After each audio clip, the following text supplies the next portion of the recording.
김성환의 시사야.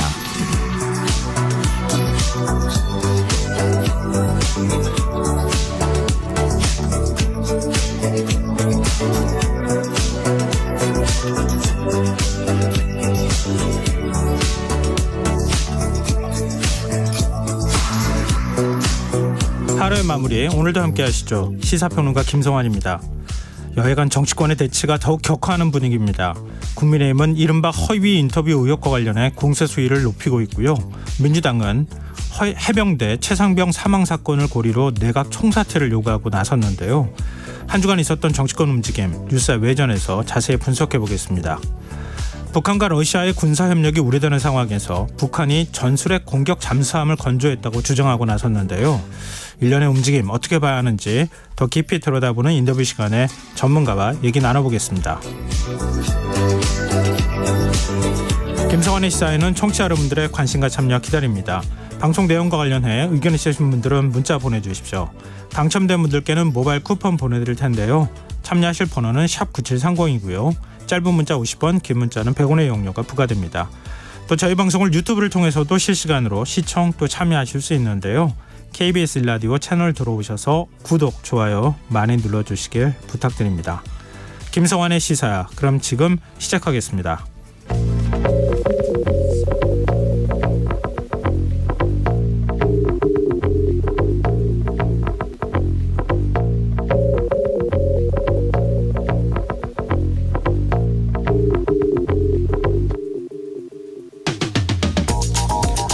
전세 사기 특별법 시행 100일을 하루 앞둔 오늘, 사기 피해자들이 용산 대통령실 앞에서 기자회견을 열었습니다. 이들은 안타까운 목숨을 5명이나 잃은 끝에 특별법이 만들어졌지만 아무것도 달라진 게 없다라고 호소했는데요. 법에서 정한 피해자 요건이 까다로운 데다 어렵게 피해자로 인정받더라도 오피스텔 주거자라는 이유로 대출 지원에서 제외되는 문제가 발생하고 있다는 겁니다. 특히 임대인이 전세 사기 의도가 있었다는 걸 세입자가 입증해야 하는 건 사실상 불가능에 가깝다고 지적했는데요. 이런 상황 어떻게 봐야 할까요? 법의 사각지대도 문제지만 법으로 규정된 피해 지원마저 제대로 이뤄지지 않고 있다는데요. 피해 지원과 관련해 세부 매뉴얼이 만들어지지 않아서 부처 간 칸막이 행정도 심각하다고 하고요. 은행과 세무서, 법원을 찾아갈 때마다 다른 이야기를 듣기 일쑤라고 하는데요. 이대로 정말 괜찮은 걸까요? 국회는 전세 사기 특별법을 제정하면서 6개월마다 법의 허점을 수정 보완하겠다고 약속한 바 있는데요. 전세 사기 피해자들은 언제쯤 평범한 일상으로 돌아갈 수 있을까요? 피해자들의 하루는 평범한 사람들이 느끼는 일상보다 더 고되고 느리게 흘러갈 텐데요. 국회가 서둘러 보완 입법에 나서야 하는 게 아닐까요? 오늘 밤 당신 안에 꿈틀거리는 지식충전 본능이 깨어납니다. 여러분의 자유탐구 영역 김성환의 시사야.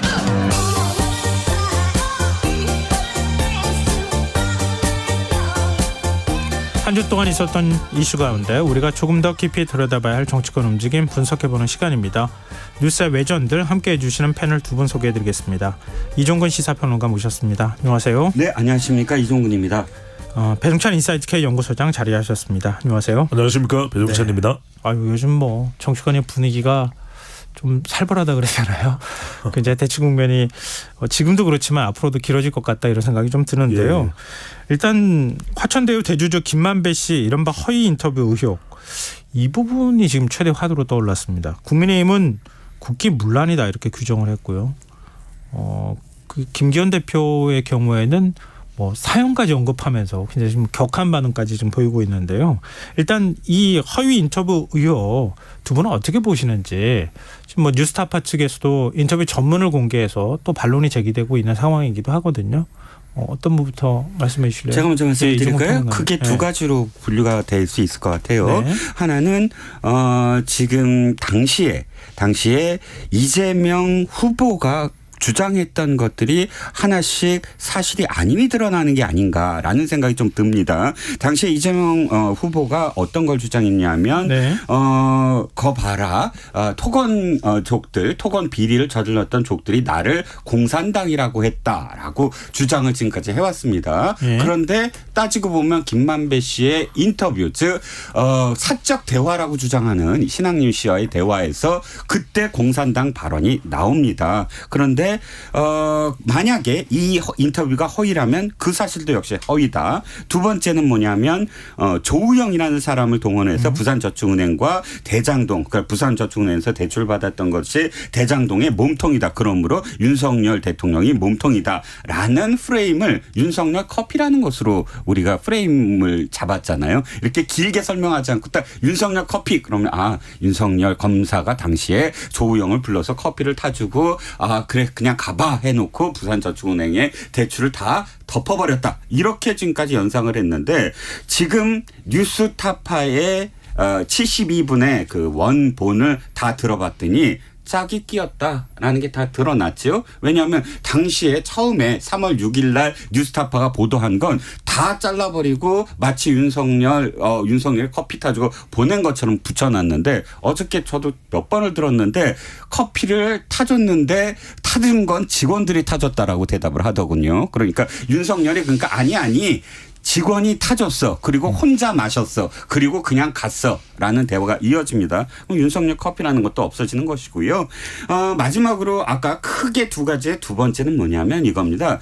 당시에 9시에 뉴스타파가 첫 보도가 나오고 12시부터 네이버와 포털에 이 기사의 흐름이 이상하게 흐른다는 겁니다. 옛날 드루킹처럼. 네. 3시간 12시부터 12시 넘어서부터 갑자기 추천수가 폭발을 하더니 추천 상단에 오르고 네. 일정 시점에서 좋아요가 조회수보다 더 높았던 시점들이 드러나고요. 네. 그 다음부터 이재명 후보와 관련된 댓글이 커뮤니티를 뒤덮은 그런 흔적이 있고 그와 관련한 한 사람이 이번에 집행유예를 받았죠. 최근 며칠 전에 조작을 실질적으로 MLB 코리안가 거기서 해갖고 그러니까 이 부분 그러니까 첫 번째 부분 이 허위 인터뷰라는 그 의혹이 만약 사실로 드러날 경우 대선 투표일 직전에 벌였던 공작의 하나의 흐름이 아닌가. 그리고 그 기사가 올라갔을 때 당일날 이렇게 그 매크로 조작 같은 그런 추천수, 좋아요 이런 것들이 조작이 된 게 아니냐. 이것이 검찰 수사로 만약에 밝혀진다고 한다면 사형까지는 좀 오바드가 된다고 저도 생각을 하지만 상당히 이 선거, 민주주의를 흔드는 선거에 개입해서 선거를 조작하려는 그런 사건으로 비화될 가능성이 보인다는 겁니다. 그러니까 뭐 지금 말씀하신 거는 지금 국민의힘에서 얘기한 것처럼 대선 공작, 선거 공작이다. 여기 이제 무게를 실어서 말씀을 해 주신 거잖아요. 무게가 아니라 저는 국민의힘이 이런 뜻으로 이야기한다라는 걸 설명을 드렸습니다.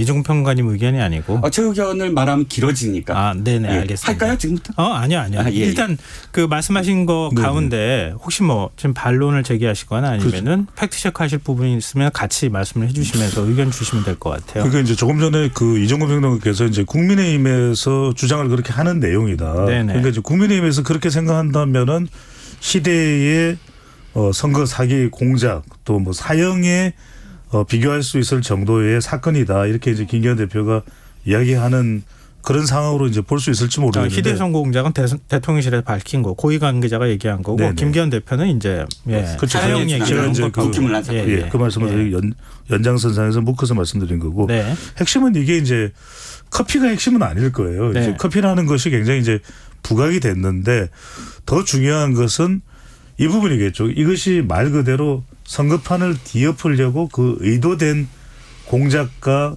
설계가 계획이 이루어졌던 것인가 네. 아닌가가 이제 핵심이겠죠. 예. 근데 이제 김한배 씨의 이야기는 녹음되는 줄도 몰랐다.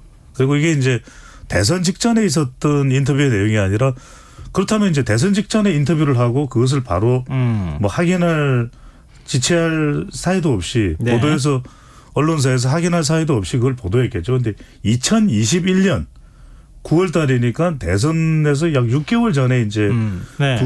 두 사람이 이제 지인 사이인 거죠. 예. 한국일보 관계 이제 언론사에 근무를 같이 했었던 그 두 사람이 뭐 12년 만에 만나서 이야기를 했다 그랬나요? 그래서 뭐 이런저런 이야기를 했었고 이제 신학님 전 위원장의 경우에는 언론인이니까 언론인의 촉각을 세워서 여러 가지 궁금한 점을 물어봤겠죠. 예. 그래서 그 관련된 내용을 보면 그런 부분들도 나와요. 그러니까 72분의 내용을 보시게 되면은 이재명 대표에 대해서 김만배 이 하천대유 대주주가 아무리 두드려도 이 사람이 뭔가 좀 협조를 안 해준다. 그래서 참 못해 먹겠다. 이 사람 마치 공산당 같은 스타일이다. 뭐 그 비집고 들어가서 뭔가 좀 이익을 노릴 만한 틈이 안 보인다. 네. 이런 관련된 내용도 있습니다. 예. 뭐 커피 이야기도 있고. 예. 근데 핵심은 뭐냐면 이제 하나는 그 김만배 씨가 인터뷰를 했던 2021년 9월의 상황이 대선을 뭔가 뒤엎으려고 하는 의도가 있었던 이 발언 내용이었느냐. 이게 핵심이었는데 김만배 씨는 구속 집행이 이제 만료가 되면서 나오면서 한 이야기는 녹음되는 줄도 몰랐다. 그리고 윤석열 당시 중수 이과장은 그럴 만한 위치에 있었던 사람도 아니다. 부산 뭐 커피 어쩌고 저쩌고 뭐 통해서.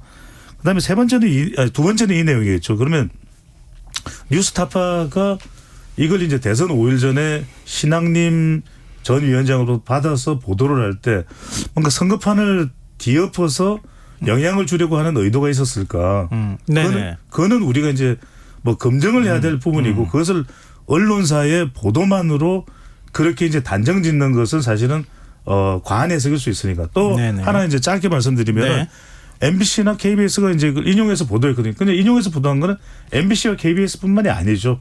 대부분의 언론사들이 이거 이제 굉장히 이 대선 전에 큰 뉴스라고 보고서 이제 보도를 했던 예. 그 차원인 거죠. 예. 그 방금 전에 말씀하시는 가운데 대선 5일 전이라고 하셨는데 사흘 전 3월 아니, 6일 날. 대선 보도는 뉴스타파가 보도한 거는 3월 6일이죠. 잠깐만요. 제가 말씀드릴 때 예. 대선 5일 전에 신학님 위원장으로부터 전달받아서 뉴스타파가 전달받은 시점을 전달받았고 뉴스타파가 이제 보도한 게 3일 전이라는 시점 맞습니다. 예. 이 받아들이신 분들이 또 예민하게 받아들일 수 있을 것 예. 같아서 제가 팩트체크 차원에서 말씀드렸고요. 이게 좀 얘기를 하다 보니까 논점이 굉장히 많아요. 네. 사실 이거를 1시간 동안 얘기해도 모자랄 것 같다 이런 생각이 드는데요. 네. 일단 두 분이 한 말씀씩 더 하실 말씀 있으면은 말씀해 주시고 다른 전국 상황도 굉장히 많으니까요. 그렇죠. 얘기가 그렇게 넘어갔으면 좋겠어요. 혹시 더 말씀하실 거 예, 있습니까? 저는 이제 네. 이게 진영 떠나고 정치적인 거 다 떠나서 네. 제가 이제 현장 기자이지 않았습니까? 그러면 언론의 입장으로 봤을 때 이게 뭐가 문제다라는 걸 말씀을 드릴게요. 네네. 자, 이 뉴스타파가 뭘 안 했느냐? 당사자 확인을 안 했다는 거예요. 이를테면 이겁니다. 네. 김만배와 신학님이라는 사람은 당시에 검찰에 불려가지도 않았어요. 부산저축은행과 관련이 없는 사람들이에요. 아예. 하나라도 관련이 있으니까 직접 당사자입니까? 당사자 아니잖아요. 그러니까 대장동에는 당사자인 거죠. 아니요. 부산저축은행 얘기를 하는 거예요. 자, 부산저축은행과 관련돼서 불렀잖아요. 조우영 씨를. 검찰이. 네. 그 사실이 가장 중요하잖아요. 지금. 그죠? 그러니까 조우영을 불렀으니까 그럼 그 조우영을 불러서 검찰이 윤석열 검사가 됐든 박 누구 검사가 됐든 어떻게 했다 안 했다라는 건 김만배와 신학님은 모르는 거예요. 그렇죠? 그러면 뉴스타파든 아니면 뉴스타파 이런 보도를 했다고 보도를 하는 다른 언론이든 쓰지 말아야 되는 건 뭐냐면 뭘 해야 되냐면 조우영한테 확인을 해야 돼요. 당사자한테 확인을. 야, 김만배가 이렇게 얘기했다는데 너 진짜 윤석열이 불렀니? 아니면 커피를 누가 타줬니? 아니면 누가 덮었니? 라는 걸 확인해야 그 기사가 성립이 돼요. 네네. 그렇죠? 네. 그런데 조우영한테도 확인 안 하고 윤석열 검사 후보 확인 안 하고 단지 전혀 관련이 없는 두 사람의 대화로 부산저축은행과 관련된 수사에서 조우영이 어떻게 했다라는 대목이 나옵니다. 만약에 대장동에 관련이 있다라고 앵커님이 말씀하셨다면 이 대목 드러내고 대장동 관련해서 맞아 대장동은 내가 어떻게 했는데 어떻게 그 부분을 얘기한다면 당사자니까 맞아요. 하지만 네. 조우영을 언급한 부분은 드러냈어야 됐다. 확인하지 아니하고 제3자가 이야기한 걸 언론사가 그대로 받았고 그다음에 MBC, KBS 지금 6명 JTBC 왜 그러냐면 그다음에 언론들이 안 따라갔어요. 사실은 이틀 전이기 때문에 확인이 안 되고 확인 안 한 상태로 그대로 따라간 6명이 바로 즉시 따라간 언론사들이거든요. 네네. 이 언론사가 뭐가 문제냐? 재인용이에요. 재인용. 예. 그러니까 뉴스타파가 이미 당사자에 대한 확인 없이 보도한 것을 재인용해서 다시 재인용할 때는 또 다시 이 사람들이 확인해야 돼요. 그러면 예. 확인하지 아니하고 그대로 받아들였으므로 이건 사실상 JTBC가 바로 사과했잖아요. 네, MBC가 확인 못했습니다라고 인정한 부분이 네. 바로 그런 대목이라는 거죠. 지금 이제 부산저축은행과 관련해서 얘기가 나오는 게 대장동이 그 1,000억 원 정도의 대출을 받은 거잖아요. 그 애초에 민간 사업자가 부산저축은행으로부터 그리고 중간에 조우영 씨가 그 대출을 알선해 주는 대가로 10억 원을 수수했다. 그래서 2015년에 수원지검에서 구속을 한 거 아닙니까? 근데 2011년에 부산저축은행에 대해서 당시에 대검 중수부가 본격적인 수사를 했던 거고요. 그러니까 대장동의 민간업자하고 그 이후에 그 사업을 받은 지금 김만배 씨라는 사람 그거는 같은 사업을 가지고 같은 업자들이 이렇게 연결이 된 거잖아요. 당시 남욱이나 이런 사람들이 애초부터 그 민간 사업자하고 같이 사업을 했으니까 그러니까 대장동하고 무관하다고 보기는 좀 어려운 거 아니냐.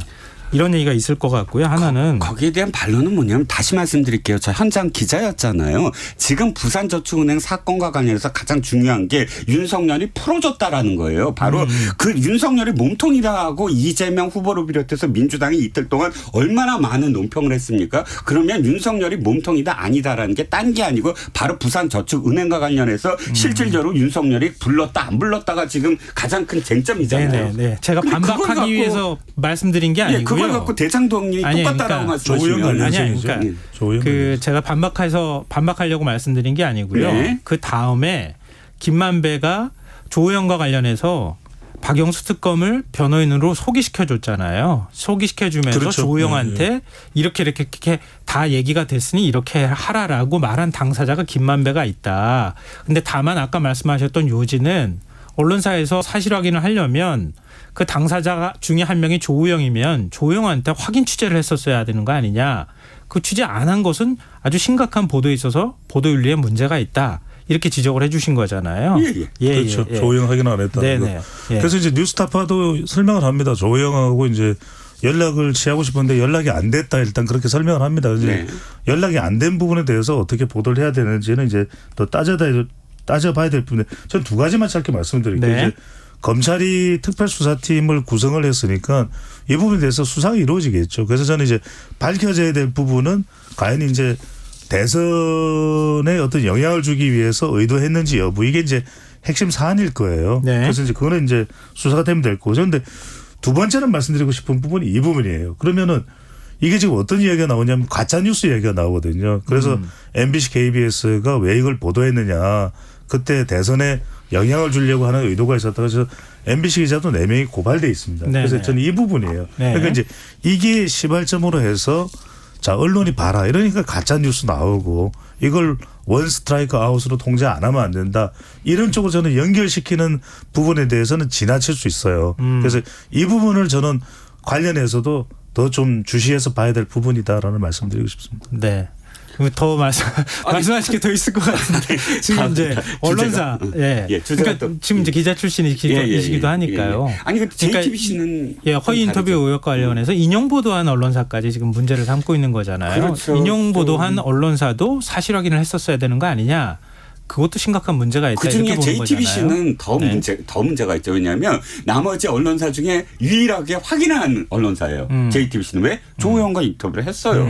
봉모 기자가. 그 인터뷰 자체 그러니까 그렇게 해서 취재 자체는 JTBC가 잘했습니다. 다른 언론사는 연락도 안 했어요. 근데 더 문제는 뭐냐면 JTBC는 당시에 이 조우영 씨가 아니에요. 나는 안 갔어요. 그러니까 윤석열 대통령 만나지도 않았어요. 그거 사실이 아니에요라고 30분 동안이나 얘기했음에도 불구하고 그것을 보도하지 않았다는 거예요. 그 내용을. 그러니까 도리어 확인도 했으면서도 기자가 주관적인 판단. 그러니까 이렇게 해야 돼요. 진짜 기자는 뭐냐면 내가 이렇게 취재를 했는데 김만배가 이렇게 얘기해서 이런 거 같다라고 얘기해놓고 그런데 조우영을 만났더니 조우영은 또 부인하더라라고 붙여줘야 돼요. 당연히. 그게 객관적인 거잖아요. 근데 자기의 주관적인 판단으로 이건 뭐 두려워했다거나 뭐 혹은 자신이 이게 사실인데 사실이 아닌 것처럼 얘기했다거나 하고 판단해서 안 넣었다라는 건 기사가 최소한 기자 윤리가 안 된다. 이건 윤리적으로 있을 수 없는 상황이었다는 겁니다. 네네. 뭐 말씀하실 건 없으시고요. 예, 그러니까 뭐 그러면 제가 계속해서 말씀드린 게 이런 부분이에요. 그러니까 이제 지금 원 스트라이크 아웃잖아요. 이건 좀 과하지 않느냐 이런 말씀 그러니까 좀 이제 하시는 핵심은 거예요. 이겁니다. 그러니까 예. 이제 취재할 때 왜 교차 확인을 안 했느냐라는 부분에 대해서 지적하는 것과 예. 이것이 대선판을 뒤흔들려고 하는 의도가 있었다. 이건 다른 차원이잖아요. 그러니까 저는 이 구분은 필요하다라는 말씀을 드리는 겁니다. 네네. 예, 여기는 그런데 요거 이게 넘어갈까요? 이거죠. 네. 뭐냐면 바로 사흘 전에 그것을 했다는 거예요. 시기적으로. 왜 만약에 일주일 전이면 어떻게 되죠? 검증이 들어가요.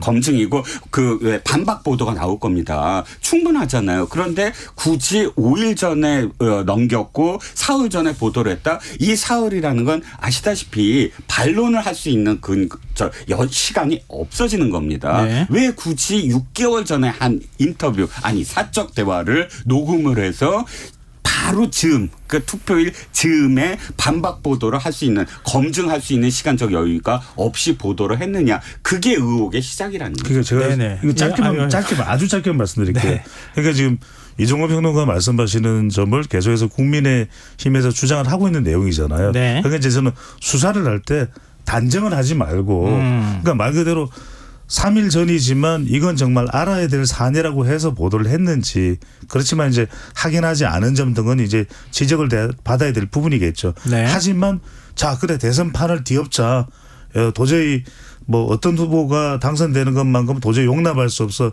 이런 차원의 계획과 설계가 이루어져서 또 지금 일각에서는 민주당이 배후에 있다 이런 주장까지 나오잖아요. 네. 그래서 저는 말씀은 이걸 이성을 가지고 차분하게 어떤 사안이 있었는지를 객관적으로 밝히자라는 말씀을 드리는 거죠. 네.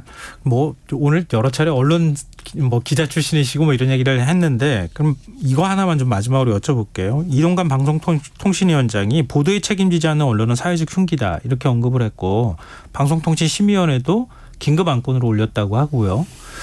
뭐 악의적 보도를 했을 경우에 그럴 경우에는 원 스트라이크 아웃제라는 게 한 번의 보도를 통해서라도 정강까지 하겠다. 아니 폐강까지 하겠다. 이런 의미를 담고 있는 거잖아요. 또 그렇게 설명하고 있고 이건 좀 너무 지나친 거 아니냐.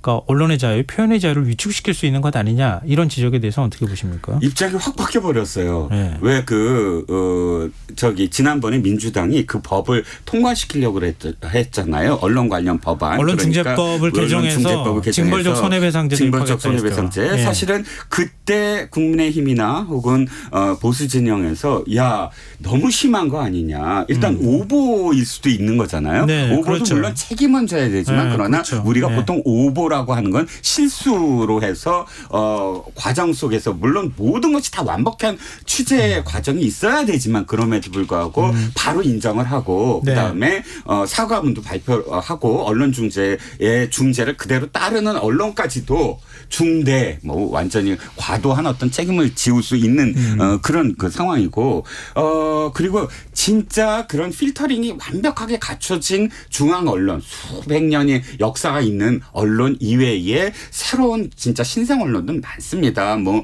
이거 10년 이내에 그런 언론사들 보통 한 50명 이내에 또는 네. 1인 미디어 사실 이 필터링 제대로 못하는 언론들 분명히 있습니다. 예. 경각심을 불러일으키는 건 좋으나 그럼에도 불구하고 이렇게 됐을 때 정말 그 순수한 어떤 뜻을 가진 실수를 해서 오보를 할 수 있는 그 여지마저도 모두 다 닫아버린다 하는 우려를 충분히 그때 당시에 우려했던 건 똑같이 지금도 저는 똑같이 우려를 할 수 있다라는 생각입니다. 네, 알겠습니다. 뭐 말씀하실 거 없으시면 네. 다음 주제로 넘어갈게요. 이것도 사실 좀 뜨거운 논쟁이 될 수 있을 것 같은데요. 민주당이 오늘 해병대 최상병 순직 사건과 관련해서 이종석 국방부 장관 해임을 요구하고 나섰고요. 해임 요구 받아들이지 않으면 탄핵까지 추진하겠다 이런 입장을 밝혔습니다. 이 사안에 대해서 두 분은 어떻게 보십니까? 먼저 말씀드리면은 네.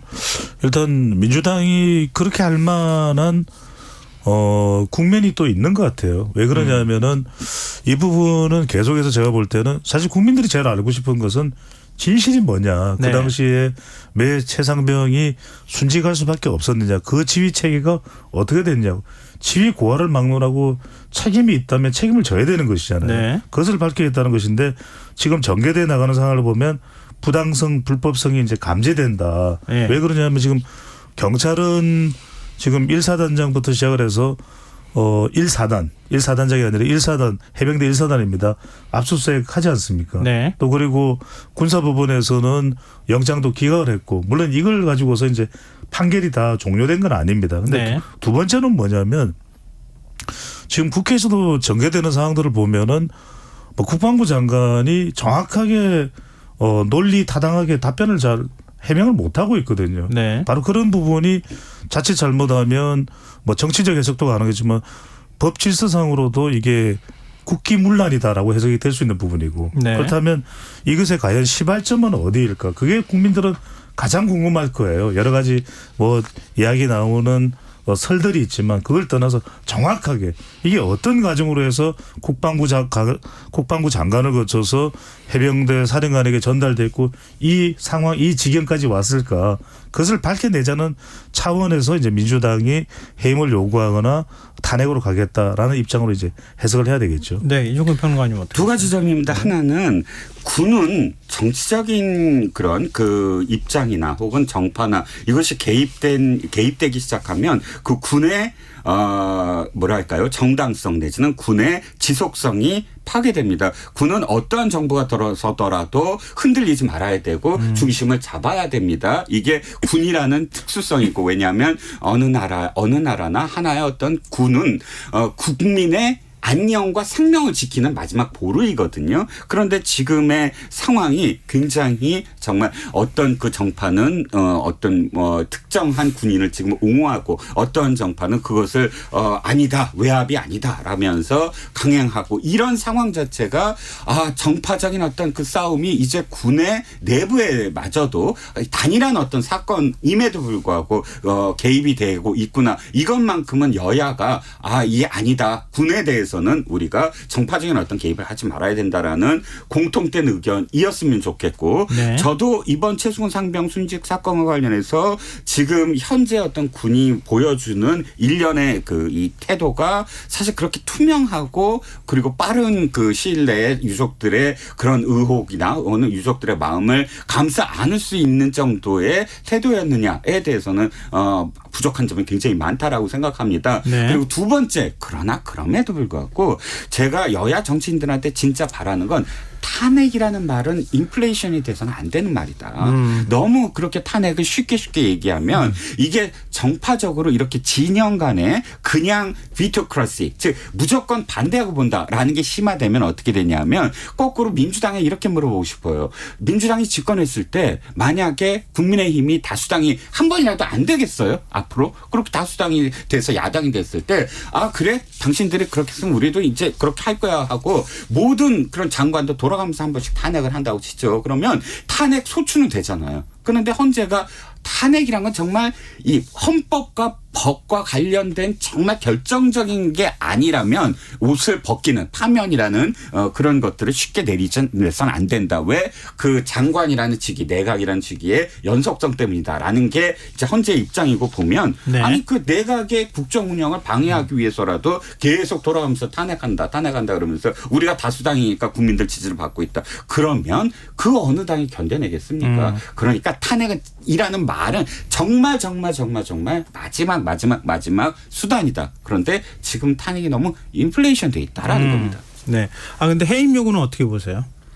뭐 해임 요구까지는 저는 뭐 타당하다 안 타당하다가 아니라 아까 말씀드렸던 이 순직 사건과 관련해서 시간이 꽤 지났음에도 불구하고 명쾌하지 아니하고 또 지금 대통령도 이종석 국방장관의 지금 이런 일련의 상황들을 지켜보면서 대통령실이 지금 나오는 어떤 기사 일련을 보면 예.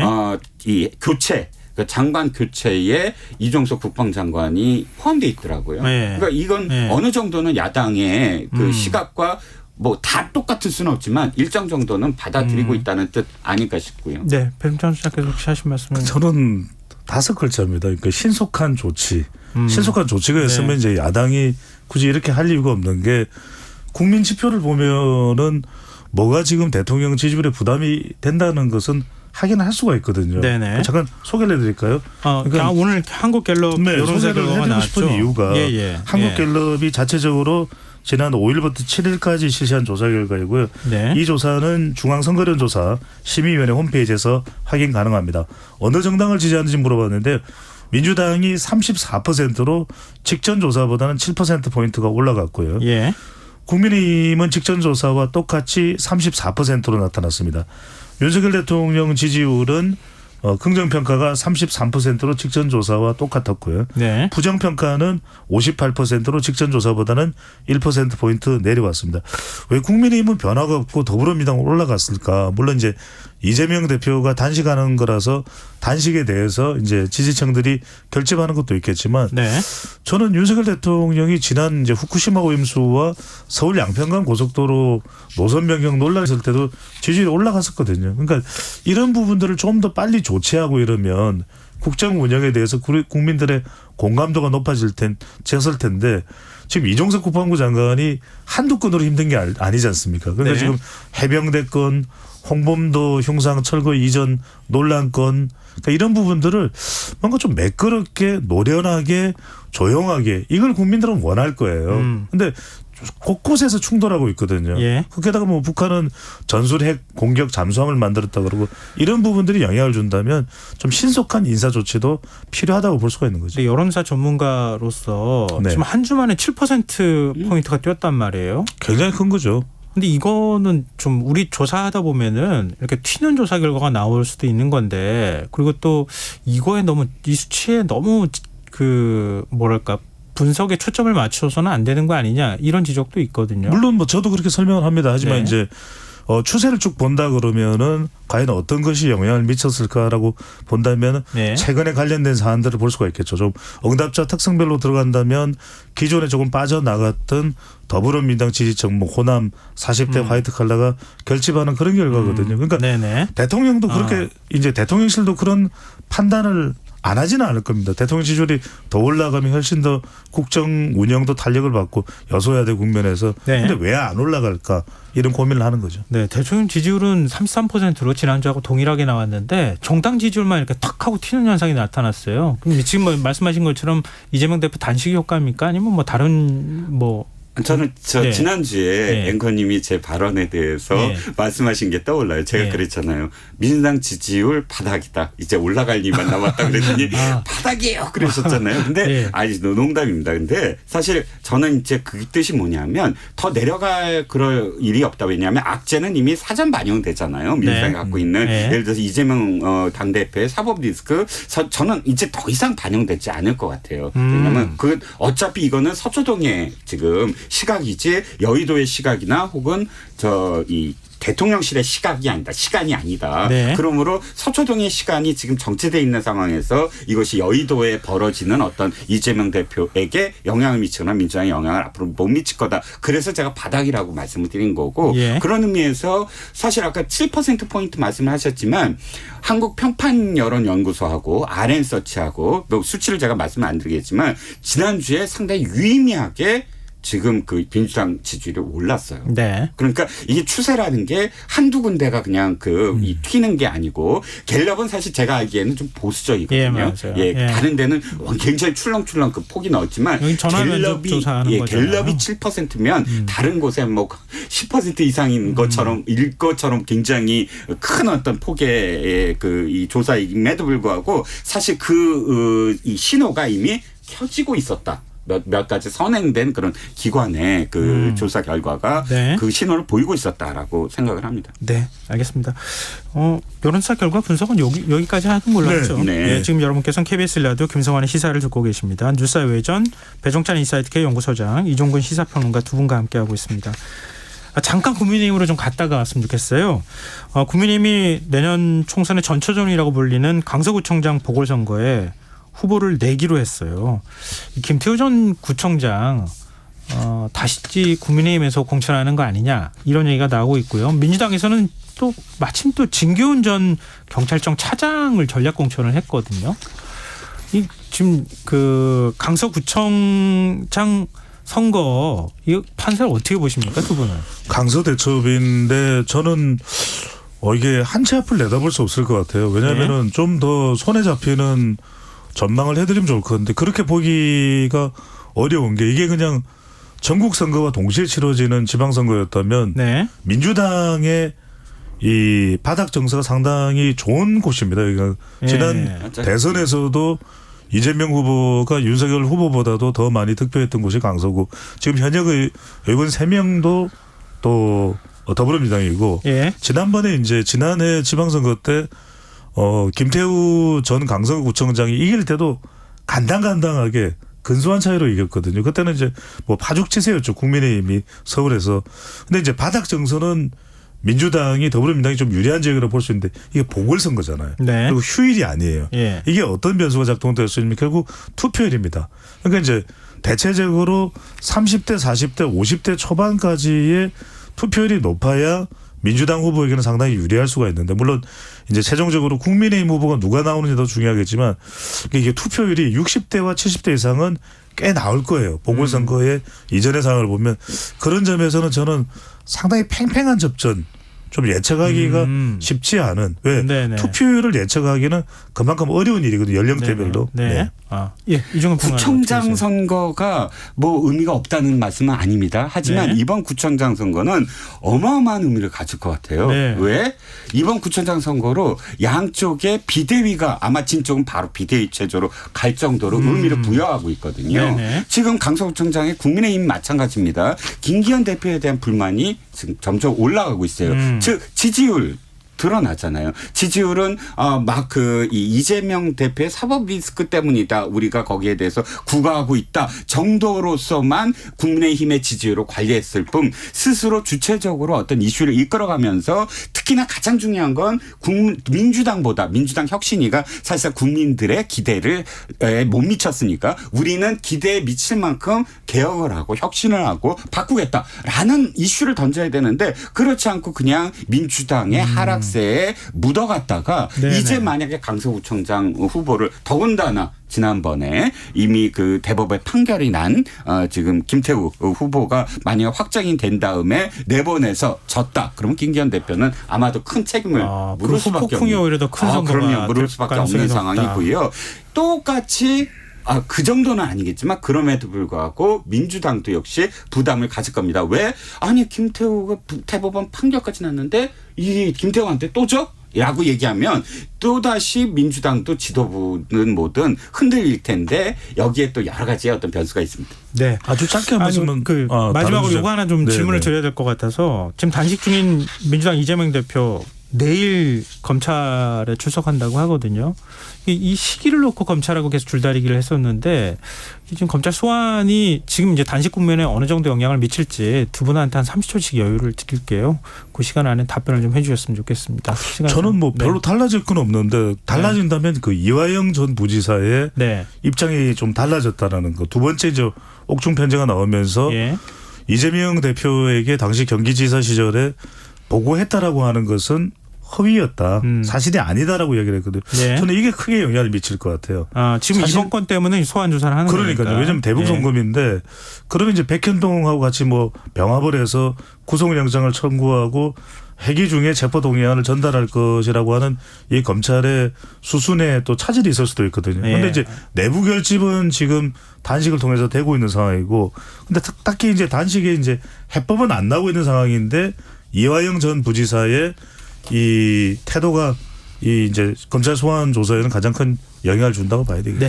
네. 입장문이라는 것을 네. 우리는 참 굉장히 흔하게 보고 있습니다. 피고인은 재판정에서 판사한테 입장을 보이는 것이지 이렇게 정치적으로 바깥으로 내가 이런 입장이다 저런 입장이다 한들 전혀 재판에 영향을 미치지 않습니다. 그리고 이 입장문 벌써 두 번째입니다. 첫 번째 백정화 씨 그러니까 부인을 통해서 입장문 한번 나왔었거든요. 네네. 그랬다가 네. 법정에서 또 번복을 했잖아요. 예. 근데 또 바꿨습니다. 법정에서 어떻게 되는지 모르고요.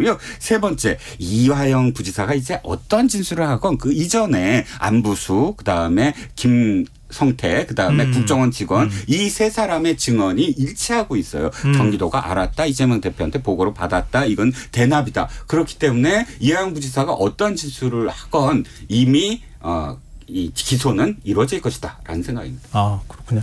네, 알겠습니다. 뭐 지금 그 조사받고 난 다음에 검찰이 구속영장 청구할지 그것도 좀 지켜보면 좋겠네요.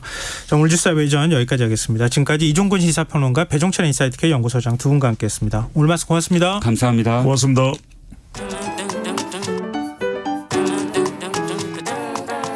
일일 시사권장량 채워가세요. 골고루 담았습니다. 당신만을 위한 하루 시사 김성환의 시사야. 북한 김정은 국무위원장과 푸틴 러시아 대통령의 회담이 조만간 성사될 것이다 이런 전망이 나오는 가운데 북한이 오늘 핵 공격이 가능한 전술 핵 공격 잠수함 건조 소식을 전했습니다. 이 때문에 북한이 북러 회담에서 북핵 그러니까 잠수함 기술 이전을 노리는 것 아니냐 이런 관측까지 나오고 있는데요. 홍민 통일연구원 선임연구위원 연결해서 얘기 나눠보도록 하겠습니다. 위원님 안녕하십니까? 예, 안녕하세요. 네, 지금 북러 정상회담에 뭐 전 세계 이목이 쏠리고 있다 이렇게 해도 과언이 아닌데요. 이게 좀 기정사실이다 이렇게 봐도 될까요? 예, 뭐 일단 그 방문 가능성이 굉장히 지금 높은 걸로 보여집니다. 이제 네. 확실하게 이제 양측 정부에서 뭐 공식적인 발표나 확인을 하지 않았는데요. 네. 일단 전반적으로 그 북한 대표단이 올 것이다라는 거는 일단 지금 공식적으로 확인돼 있고 네. 거기에 이제 같이 이제 김정은 위원장이 포함되느냐, 뭐 이건 아직 확인이 안 된 상황입니다. 예. 그러나 이제 전반적인 상황을 봤을 때 방문 가능성 그리고 두 정상의 정상회담 가능성이 상당히 높은 지금 상황입니다. 그러니까 동방경제 포럼이 블라디보스톡에서 열린다는 거잖아요. 그 이제 네네네. 김정은 위원장이 푸틴 대통령은 한 10일 이번 주 일요일 날 도착하고 김정은 위원장은 그 다음 날 도착할 것이다. 이런 네네. 얘기까지 나오는데 그것도 사실 어디까지 신뢰를 해야 될지 잘 모르겠는데요. 어떻게 봐야 됩니까? 이 정도 그림은 맞다고 봐야 됩니까? 네네. 지금 동방경제 포럼이 이제 11일부터 13일까지 이제 개최되고 본회의가 이제 12일 날 개최됩니다. 네. 근데 지금 이제 예상하고 있는 그 북한 대표단 또 거기에 이제 김정은까지 포함한다면은 11일 날 도착을 하는 걸로 지금 일단 그 일정을 대략 예상을 하고 있고 예. 그 관련해서 그런 준비 동향들이 지금 일단 보도를 통해서 나오고 있습니다. 그래서 과거 2019년에 블라디보스톡을 방문했을 당시에 새벽에 출발했습니다. 당일 네. 새벽에 출발해서 그 저녁에 당일 저녁 6시에 그 블라디보스톡에 도착을 해서 영접을 받았습니다. 그렇기 때문에 이제 이번에 그 9월 9일 날 정권 창건 그 75주년 행사를 마친 다음에 10일 늦게 출발하거나 11일 날 오전에 출발해서 11일 점심이나 저녁쯤에 도착하는 일정이 가장 지금 가능성이 높아 보이고 일단 준비 동향은 그렇게 지금 일정이 잡혀 있는 것으로 일단 보여지는 지금 상황입니다. 그렇군요. 지금 이번에 만약에 북러 정상회담이 이루어질 경우에 지금 러시아 측에서 지금 우크라이나 전쟁 때문에 상당히 무기가 부족한 상황이라서 북한에 무기 제공 요청을 할 거고 북한이 무기를 제공할 가능성이 높다. 지금 미국 백악관에서도 굉장히 경고 메시지까지 낸 상황인데요. 지금 무기 거래까지 이루어질 거라고 보십니까? 약속까지? 예, 만약에 이제 그 푸틴 대통령과 김정은의 정상회담이 열린다면은 예. 그 세부적인 이제 어떤 합의나 협의 내용들을 공개하지는 않을 겁니다. 아마 포괄적인 차원에서 뭐 양국의 어떤 협력에 대한 내용들이 이제 발표되는 수준에 그칠 것을 보여지는데. 네. 다만 이제 우리가 이제 여러 가지 앞뒤 상황과 맥락상 양측이 지금 만나서 이렇게 그 긴밀하게 어떤 대화를 나눈다면은 가장 지금 현 시점에서 필요로 하는 것, 이 두 가지를 아마 중점적으로 아마 고려할 것이다. 근데 그 필요로 하는 것을 우리가 생각해 보면은 러시아 같은 경우에 지금 우크라이나 전쟁을 사실상 이제 장기전 모드로 이제 완전히 바꿔서 가야 되는데 네. 지금 전쟁에 필요한 전시 물자, 소위 이제 탄약이라든가 포탄과 같이 거의 계속 이제 들어가야 될 그 물자들이 굉장히 부족해가지고 예. 상당히 이제 장기전에 치명적인 약점이 되고 있는 좀 상황입니다. 그렇기 네. 때문에 안정적인 후방 공급 기지로서의 지원할 수 있는 국가, 이게 이제 굉장히 절실한 상황인데 사실상 그 제재를 지금 받고 있는 러시아, 그리고 이제 이런 물자를 공급했을 때 제재를 또 받을 수 있기 때문에 이런 제재를 감수하면서도 러시아의 전쟁 준비에 필요한 물자를 생산해서 댈 수 있는 곳은 거의 전 세계적으로 북한밖에 없습니다.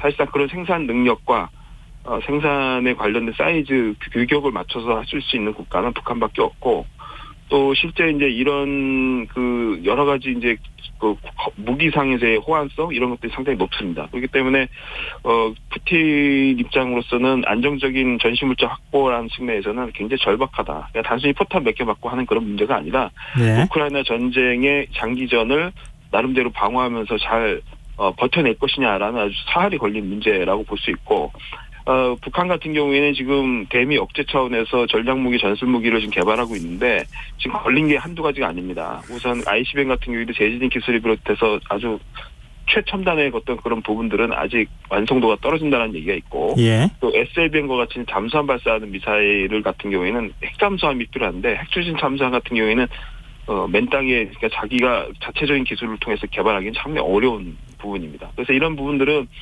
원천적인 기술이라든가 과거에 다양한 그 노하우를 갖고 있는 러시아의 지원이 있다면은 빠른 속도로 이게 완성을 갖춰갈 수 있는 부분입니다. 그래서 양측의 이해가 상당히 걸려 있는 것이고 그리고 이런 것들이 그냥 단지 군사기술적 협력뿐만 아니라 외교적으로도 서로 고립돼 있지 않고 연대하고 있다. 공동전선을 펼치고 있다. 그래서 한미일의 안보 협력이라든가 여기에 대응할 수 있는 나름대로의 동북아에서의 어떤 전선 이런 것이 상당 부분 외교적인 메시지로 필요한 상황입니다.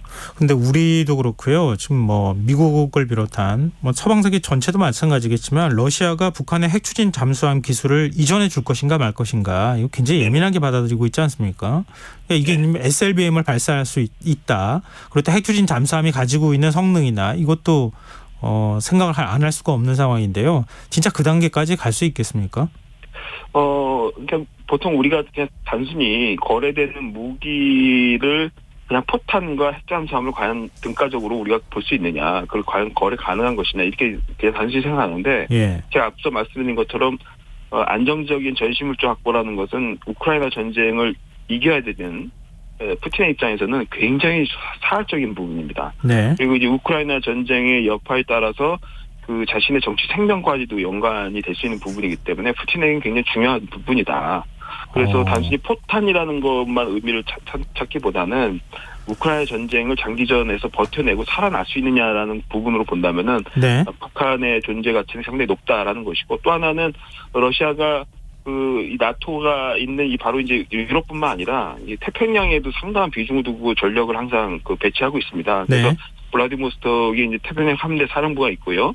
이 블라디보스톡은 곧 오체크 해를 통해서 태평양으로 나가서 태평양의 어떤 제해권을 나름대로 계속 유지하는 부분 그리고 아래로는 동해로 빠져나와서 일본을 견제하면서 나름대로 한미일의 안보 협력에 나름대로 지렛대 역할을 할 수 있는 부분 이게 다 같이 있는 지역이거든요. 그래서 이 지역에서 북한과 연대하고 북한과 해상연합훈련을 한다든가 어떤 공동의 어떤 군사적인 연습을 할 경우에 한미일을 나름대로 대응하는 의미가 상당히 큽니다. 그리고 이런 전략적 가치 때문에 나름대로 핵잠수함 기술이라는 것은 하나의 이제 거래 가능한 대상이 될 수 있다고 보여집니다. 거래 가능한 대상이 될 수 있다 이런 말씀이신데 사실 러시아가 핵추진 잠수함을 갖고 있는 상황이잖아요. 근데 블라디보스톡이 지금 모항이라고 가정하면 북한한테 굳이 지원하지 않아도 우리가 뭐 지금 많이 얘기하는 것처럼 한미일 준 군사 동맹 뭐 이런 형태로 해서 북한을 지금 중국도 지금 블라디보스톡에 해군 기지를 둘 수 있도록 한 거 아닙니까? 네네. 그러면 러시아하고 중국은 자연스럽게 같이 엮일 수밖에 없는데 북한만 집어넣으면은 지금 북중러가 한 팀이 돼서 지금 한미일하고 북중러의 대립구도가 만들어질 수밖에 없는 거잖아요. 그러니까 같이 연합훈련까지 할 것이다 이런 우려까지 나오는데 어느 정도 가능성이 있다고 보십니까? 그러니까 소위 말하는 북중러의 연합훈련은 사실상 현실적으로 좀 어렵다고 보여집니다. 이제 그 이유는 중국과 러시아는 상당 부분 외교적 사안을 바라보는 결이 좀 다릅니다. 일단 지금 미중 간의 경쟁 구도가 상당히 이제 격화되고 있는 상황에서 중국 같은 경우에는 나름대로 좀 미중 상황을 좀 조정하고 싶어하는 지금 부분이 큽니다. 그렇기 때문에 가급적이면은 미국을 자극해서 지나치게 이제 군사협력까지 밀착하는 모습을 보이는 것은 상당히 부담스럽거든요. 예. 그리고 또 북한 문제 때문에 사실상 한미일이 더 안보 협력이 강화되고 그것 때문에 중국을 압박하는 구도들이 있기 때문에 가급적이면 그것을 자극하고 싶지 않은 부분이 있습니다. 그래서 기존에 중러가 하던 연합훈련은 아마 지속되겠지만 거기에 북한이 포함되는 것까지 중국이 과연 알겠습니다. 수용하겠느냐. 그 부분은 상당히 어렵다고 볼 수 있을 것 같습니다. 근데 북한이 오늘 전술핵 공격 잠수함이라고 공개를 했잖아요. 네네. 이 진짜 기술이 어느 정도인지가 가늠이 잘 안 되는데요. 근데 네네. 정말 전술핵물이 미사일을 탑재해서 공격할 만큼의 성능을 가지고 있는 겁니까?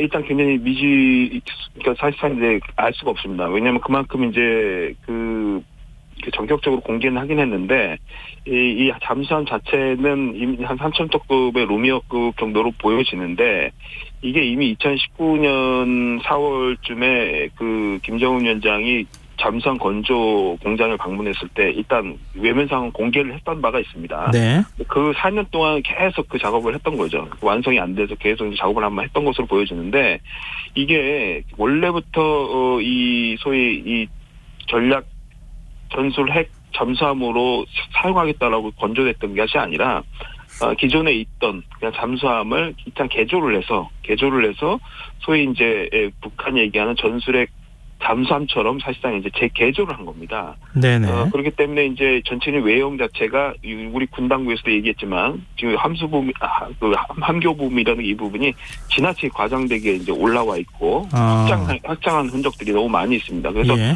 그 함교 쪽에 이제 10개 관을 설치했는데 10개 관에서 4개는 큰 관이고 나머지는 작은 관들인데 아마 큰 관은 북극성이나 아니면 이제 미니 SLBM 정도 그리고 이제 나머지는 미니 SLBM이나 아니면 이제 SLCM이라고 해서 전략 순항 미사일 이런 것들 아마 탑재하도록 이제 만든 것 같은데 네. 이게 지형적으로 이렇게 이제 함교 부분을 부풀려 가지고 이렇게 확장하다 보니까 전체적인 균형이라든가 이게 과연 이제 전술적 운영이 가능한지 이건 이제 군 당국에서 당연히 회의적으로 보는 부분이 기술적으로 좀 있습니다.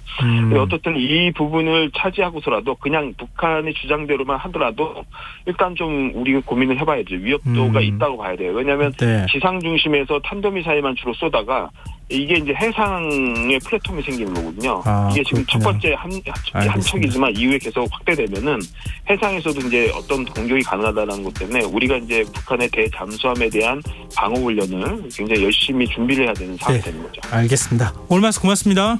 예, 감사합니다. 예, 지금까지 홍민통일연구원 선임연구위원이었습니다. KBS 라디오 김성환의 시사 1부 순서 여기서 마무리하겠습니다. 전 11시 정각 2부에 다시 오겠습니다.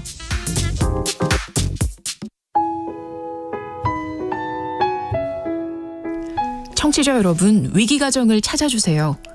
어려운 경제 상황 속에서 긴급한 경제적 지원이 필요한데도 복지 사각지대에 놓여 있어 아무런 지원도 받지 못하고 극한 상황으로 내몰리고 있는 위기가정이 늘고 있습니다.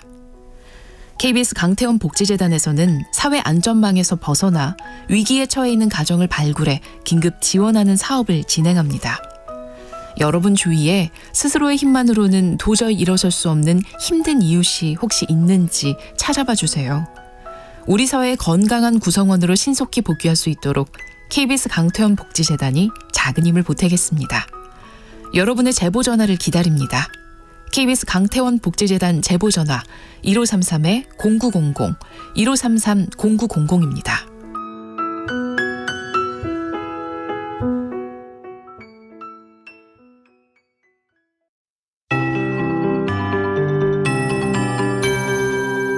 KBS 58분 날씨.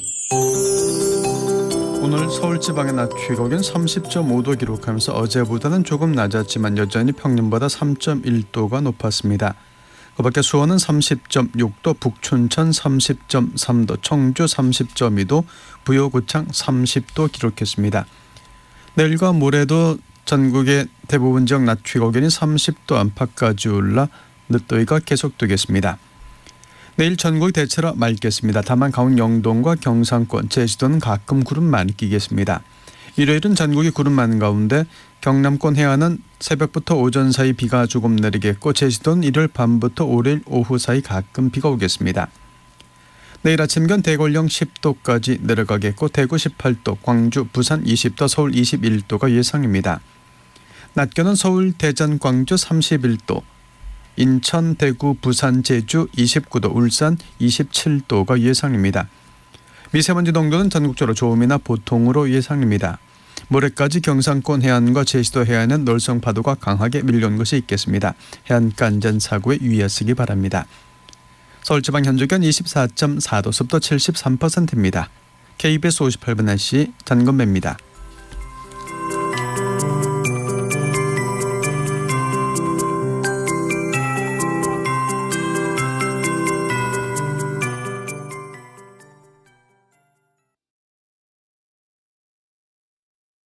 정성을 다하는 국민의 방송 KBS가 11시를 알려드립니다.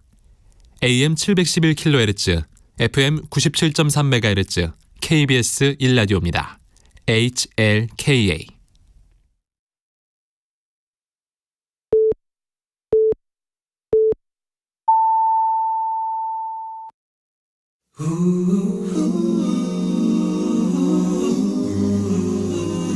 이 밤 그냥 보내긴 아쉬우니까요. 당신의 하루의 끝까지 야무지게 채워드립니다. 당신의 지식 충전소 김성환의 시사야.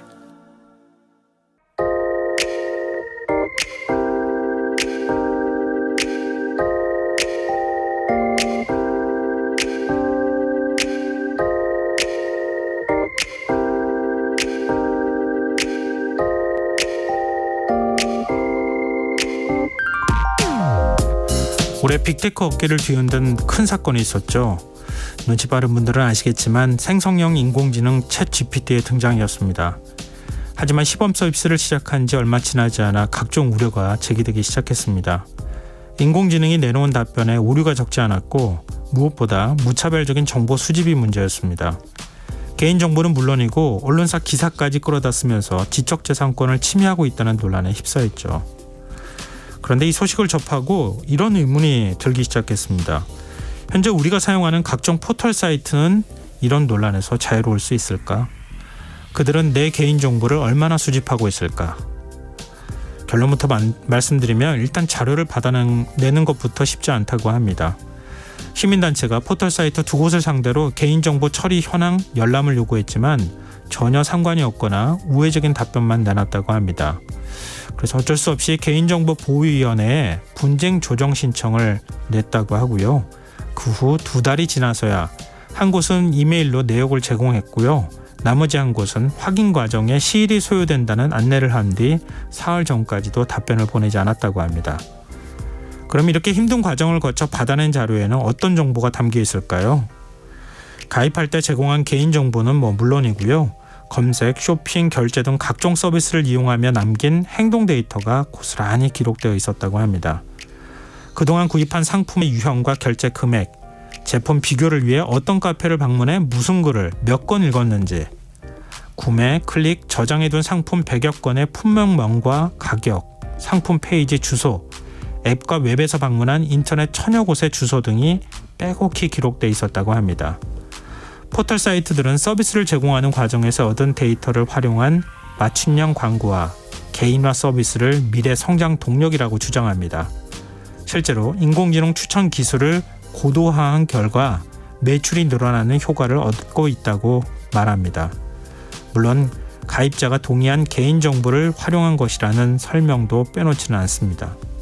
그러나 모든 포털 사이트가 똑같은 정보 제공을 요구하는데 소비자의 거부권이 있다고 할 수 있을까요?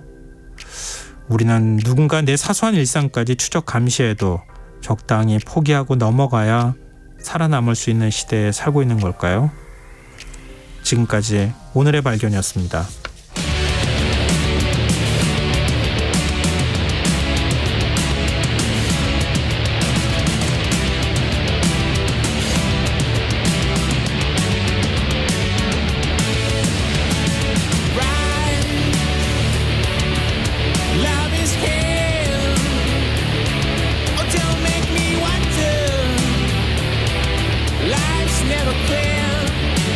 Choices against you.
오늘의 발견에 이어서 더 스매싱 펌킨스의 파놉티콘 들으셨습니다.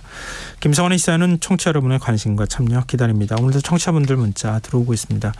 휴대전화 뒷자리 1110 쓰시는 청취자분께서 어쩔 땐 무섭고 소름 끼칠 때도 있답니다. 이렇게 문자 주셨고요. 8356님. 오늘도 친구와 내 개인정보는 이미 공공재라는 우픈 얘기를 했어요. 커피 쿠폰 준다는 이벤트에도 보면 선택인 정보 동의를 반드시 동의해야만 하잖아요. 그리고 기분상인지 이런 이벤트 응모 후에는 카드 등 스팸 광고 문자 및 전화 쓰나미가 이렇게 문자를 주셨어요. 똑같이 아마 이렇게 느끼시는 분들 많이 있을 거예요. 그래서 그 선택상 있잖아요. 근데 사실은 우리 무심하게 그냥 뭐 다 동의하잖아요. 전체 동의를 그냥 해버리잖아요. 귀찮고 하니까. 네, 제 개인적인 의견입니다만 전체 동의하지 마십시오. 선택이 뭔지를 꼼꼼히 살펴서 필수만 가급적이면 동의하시는 게 좋습니다. 왜냐하면 개인정보가 다른 마케팅에 활용되는 경우가 굉장히 많고요. 이게 자회사를 통해서 뭐 계열사를 통해서 또 다른 정보에 또 활용하는 경우가 굉장히 많아서 8356님의 글쎄요. 그 뭐 단정하기는 어렵지만 그 기분이라는 게 실제일 가능성도 저는 있다고 생각합니다. 뭐 문제는 포털 사이트 안 쓸 수도 없잖아요. 뭐 모바일 앱도 다 써야 되는 상황인데 선택권이 없어요. 제가 볼 때는. 제가 그걸 거부해 보려고 노력을 좀 개인적으로 해봤는데요. 거부를 하고 동의 안 하니까 포털 사이트를 잘 못 쓰겠더라고요. 이메일도 못 쓰고요. 로그인도 안 되고 그러더라고요. 이런 거는 좀 자꾸 선택권을 가질 수 있도록 소비자들의 목소리가 좀 더 적극적으로 반영될 필요가 있지 않을까 이런 생각도 좀 해봅니다. 네, 청취자분들 문자 감사합니다. 계속해서 문자 많이 보내주십시오. 저희가 추첨해서 당첨된 분들께 모바일 쿠폰 선물로 드리겠습니다. 참여하실 문자 번호는 샵 9730이고요. 짧은 문자 50원, 긴 문자는 100원의 정보 이용료가 부과됩니다. 콩 게시판, KBS 1라디오 유튜브 채널을 통해서도 무료로 참여하실 수 있습니다. KBS 1라디오 김성환의 시사회와 함께하고 계신 지금 시각은 11시 9분입니다.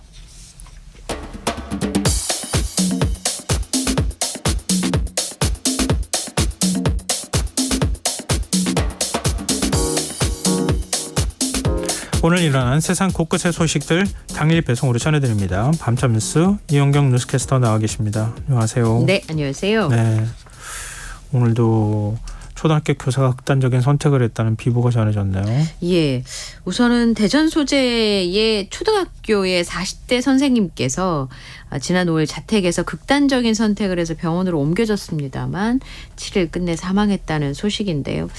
사실은 서희초등학교의 비극이 마지막이길 바랬는데 대전에서 일어나더니 참담한 심정이다. 대전 교사노조에서 이렇게 밝혔는데 그리고 대전시 교육청에서 이 교사의 사망에 대해서 정확하게 원인을 밝히고 대책을 마련해야 된다라는 주장을 해왔습니다. 네. 그리고 충북 청주에서는 초등학교에 재직 중인 30대 여교사가 숨진 채 발견이 돼서 경찰에 수사에 나선 상황인데요. 그 당시 사고가 발생했을 때 고인이 혼자 있었던 점을 미뤄봤을 때 극단적인 선택을 한 것으로 보고 사망 경위를 조사하고 있습니다. 7일 오전 11시 12분쯤 충북의 한 아파트 단지 화단에서 이 여교사가 사망해 있는 것을 관리사무소의 직원이 발견을 하셨고요. 5학년 담임 선생님을 맡고 계셨다고 합니다. 초등학교에. 근데 최근에 우울증 진단을 받고 치료를 받다가 6월에 병가를 냈는데요. 네. 2달 뒤인 8월에 복귀를 했습니다만 다시 휴직 신청을 내고 집에서 지내온 것으로 알려지고 있습니다. 지금 초동조사에서는 우선은요. 선생님. 과 이 학생, 학부모, 동료들과 마찰이나 갈등, 업무 분담 문제는 현재는 확인되지 않은 것으로 알려졌습니다. 이번에도 학부모의 악성 민원이 문제인가요? 대전의 경우에는요, 좀 차근차근 살펴봐야 될 부분들이 있습니다. 이 선생님께서 동료의 존경을 받았던 선생님이었다고 알려져 있고요. 계속되는 악성 민원에 시달려왔다라고 전해지고 있습니다.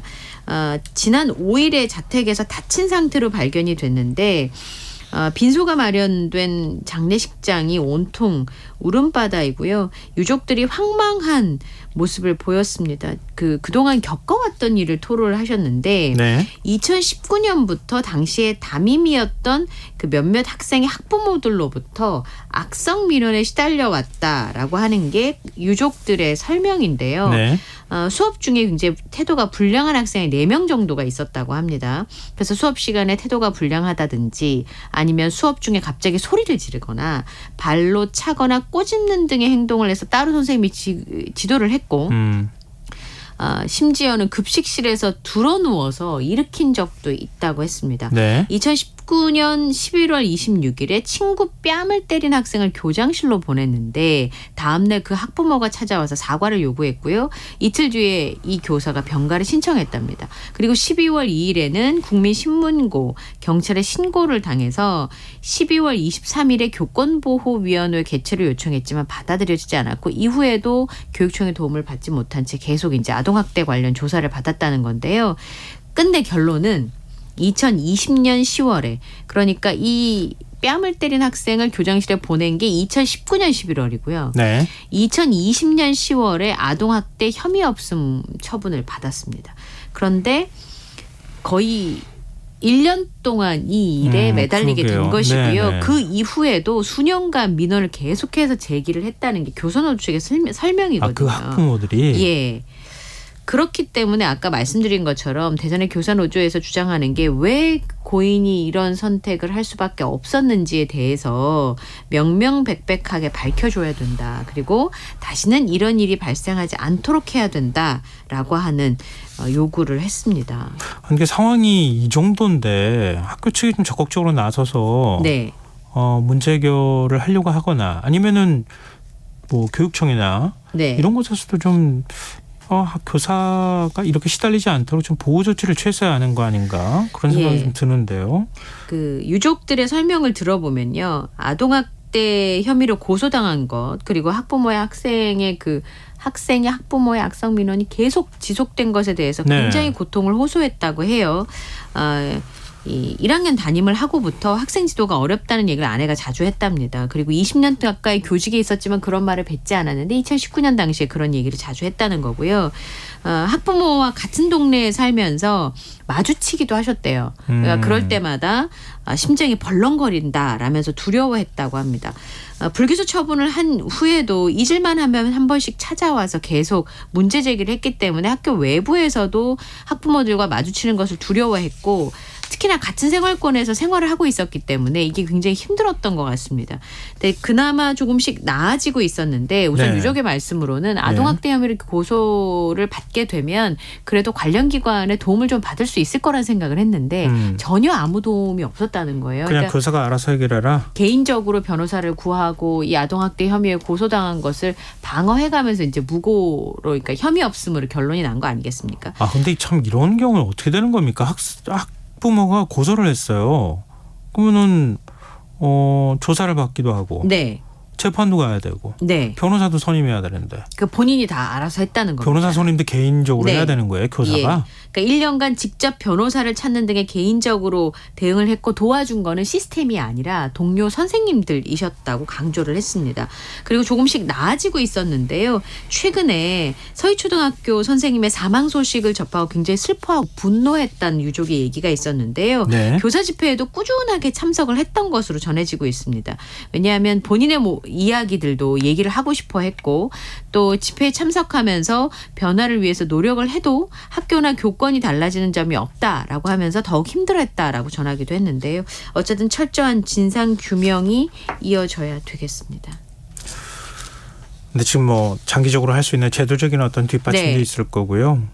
지금 저도 지금 놀랐지만 만약에 이렇게 소송을 당하거나 했을 때 개인적으로 변호사를 선임해가지고 개인 비용을 내라. 그리고 그 변호사하고 있는 소송은 교사 알아서 해라. 네. 이거는 너무 무책임한 거 아닌가? 어느 직장이나 이런 데서도 다 마찬가지잖아요. 이렇게 하지는 않잖아요. 네. 게다가 교권보호위원회나 이런 걸 열어달라고 했을 때 그 요구가 받아들여지지 않은 측면도 있고요. 네. 예. 그런 부분들 때문에 게다가 이제 생활권이 겹치니까. 피해간다고 뭐 피할 수 있는 상황도 아닌 거잖아요. 네. 지금 유족의 말씀을 미루어 보면 굉장히 정신적으로 피해를 크게 입었던 것 같고요. 실제로 이제 이런 경우가 있을 때 이런 트라우마에 대한 치료들도 좀 필요하지 않나라는 필요성을 생각하게 됐습니다. 그러게 말입니다. 참 할 일이 많겠구나. 네. 이런 생각을 좀 다시 한번 하게 되는 것 같습니다. 다음 뉴스로 넘어가 보겠습니다. 추석 연휴가 지금 딱 3주 앞으로 다가왔는데요. 네. 이번 연휴는 지금 6일을 쉴 수 있는 황금 연휴라고 그렇죠. 들 하잖아요. 근데 뭐 이거 모든 사업장에서 네. 다 이렇게 쉴 수는 없잖아요. 이게 좀 노동자들 간에 어떤 차이도 많고, 예, 위화감이 생길 수 있죠. 대기업 공무원 네. 이런 경우에는 뭐 쉴 수 있겠지만 당연히 쉴 수 있지만 그렇지 않는 노동자들이 사실 더 많다고 해도 과언이 아니잖아요. 특히나 이제 5인 미만 사업장의 근로자들에게는 사실 이게 적용이 안 되다 보니까 아무래도 직원이 좀 부족하죠. 그리고 그 기간은 그렇게 길게 쉬게 되면 아르바이트 학생을 구하는 것도 굉장히 어렵습니다. 그럼 어쩔 네. 수 없이 이제 직원들이 대체를 해야 되기 때문에 근무를 할 수밖에 없는데요. 취업도 힘들고 시급이 올라가면서 일자리 맞춰서 일을 하다 보니까 일할 수 있는 것에 감사해서 그냥 이렇게 쉬는 다른 사람들이 다 쉬는 시간에 본인들이 근무한다는 인터뷰가 있었는데요. 네. 실제로 5인 미만 사업장의 대표는 사실은 그런 황금 연휴 같은 경우는 매출을 올릴 수 있는 좋은 기회니까 일을 했으면 좋겠다라고 하는 게 사업장의 대표의 얘기인 것이고, 그리고 이 5인 미만 사업장의 경우에는 임시 휴무 재량이 대표에게 있기 때문에 네. 참 어렵습니다. 그 시민단체인 직장갑질 129가 근로자들에게 물었습니다. 명절이나 공휴일에 쉴 수 있는지를 물었는데 5인 미만 사업장의 근로자 중에서 47%는 그렇지 않다라고 답을 했어요. 일을 하더라도 심지어 절 심각한 거는 휴일 근로수당을 받기가 어려울 것이다, 이런 답을 한 근로자들도 있었습니다. 5인 이상은 임시 공휴일에 근무를 하면 휴일 근로수당을 받지만 5인 미만은 예외거든요. 그래서 지난 6월에 5인 미만 사업장에도 근로기준법을 확대 적용하기 위해서 논의를 시작했지만 아직까지 진전은 없는 상황이고요. 올해도 한 약 절반가량의 5인 미만 사업장의 근로자들은 평소처럼 출근을 해야 될 것으로 보입니다.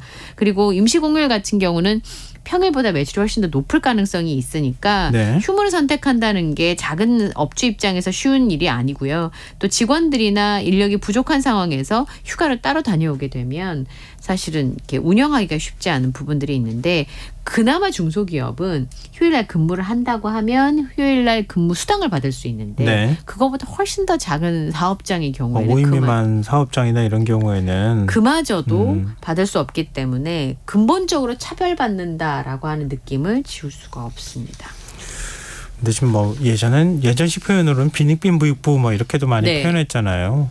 그러니까 지금 오히려 보호받아야 될 사람들이 보호 못 받는 뭐 이런 역설적인 상황이 계속 발생하고 있다는 네. 거 하는 건데, 뭐 지금 추석 선물 세트도 좀 그렇다고 하고요. 네. 뭐 여행도 좀 가는 사람만 가고 못 가는 그렇죠. 사람은 못 가는 이런 현상이 더 극단화되고 있는 거 아니냐, 이런 우려의 목소리도 있어요. 네, 지금 이제 추석 선물을 다들 준비하시더라고요. 제가 이렇게 보면 휴대전화로 추석 선물을 뭘 할까 가격 비교를 하시는 모습을 제가 가끔 목격하기도 하는데요. 추석 연휴가 이제 임시공휴일에 개천절까지 합치면 말씀하신 것처럼 6일이기 때문에 고향에 내려가서 선물 세트를 가지고 가서 드리는 것보다 택배로 붙이고 여행을 떠나려는 사람들이 많다고 합니다. 그래서 지금 대형마트는 앞에 이야기가 좀 이어질 수도 있는 건데요. 네. 추석 선물 세트 사전 예약 매출이 1년 만에 22.2%가 증가해서 역대 최대를 기록했고요. 올해 가격이 많이 올라서 그런 건 아니에요? 그런 건 아니고 좀 그런 사람들이 더 많다는 거잖아요. 이전에 근데 비해서. 그렇게 보기에는 지금 추석이 좀 연휴가 많이 남았죠. 예. 그리고 사전 예약 매출, 특히 축산물 같은 경우는 작년보다 어떤 매장의 경우는 1.5배가 늘었다고 합니다. 그렇군요. 예. 연휴가 기니까 사전에 예약해서 선물 세트를 구입하려는 수요가 매출에 영향을 준 것으로 예상을 하고 있고요. 기니까 저도 당장 여행을 가면 어떨까라는 생각을 했었거든요. 국제선뿐만 아니라 제주도를 포함한 국내선에도 임시증편을 해야 될 정도로 해외여행 같은 경우는 거의 매진 상태라고 하고요. 이번에 고향에 가겠다 하는 분들은 31.6%밖에 안 돼서 작년 추석 때가 44.8%였는데 많이 줄었죠.